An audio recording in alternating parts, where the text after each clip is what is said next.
Hey everyone, and welcome to Dank Ferric for a new Star Wars What If. This one will be short and it's going to show you why some what ifs would lead to a quick, hard stop of a path. Today we're going to look at a twist of fate in the Republic and ask the question, what if Padme became Chancellor? This was how Liberty thrived, with thunderous applause.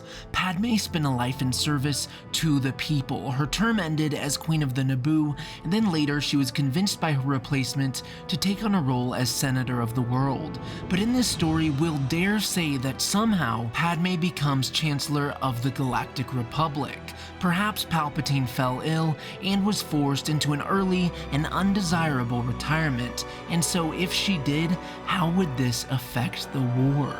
Well, the pieces were all in place. For Palpatine, even with his chancellorship foiled, most everything was moving as planned. The clones had been found by Obi-Wan Kenobi, and now Padme sits in the center of the Republic Senate chamber as the Grand Chancellor. An attempt would still occur on her life, which would push Kenobi into the investigation that led him to Kamino, and this also kept Anakin near her as her bodyguard. That much would remain the same, though the time for war was now upon the galaxy. But to get there, Chancellor Padme Amidala would need to be granted emergency powers to enact it. But the question is, would she?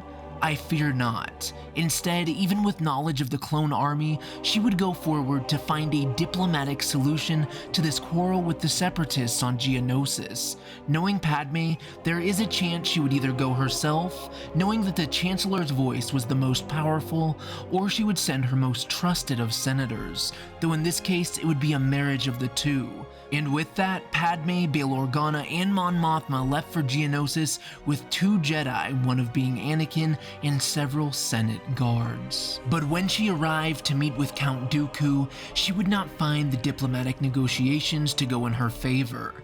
In fact, she would find no negotiations at all. The Chancellor was a rare prize, and this was a chance for Dooku to remove her for his Dark Master Palpatine, a chance to replace her with somebody who would be a pawn and a puppet. The Sith were willing to do absolutely anything to ensure their goals of power and scheming were met, and that is exactly what they would do. Count Dooku would kidnap Chancellor Amidala, kickstarting a deepened tension between the factions, most likely leaving Anakin defeated and without an arm, just as he did in the original tale. And then Dooku would help orchestrate the eventual emergency election from the shadows with aid from Palpatine's Republic side influence. And in this case, as it is so clear, nothing would stop the revenge of the Sith. A lesson that not even a twist of fates can prevent some things, even in a galaxy as grand and ever-turning as the one far, far away. This has been Dank Ferric, and until the next time, stay safe and may the Force be with you, always.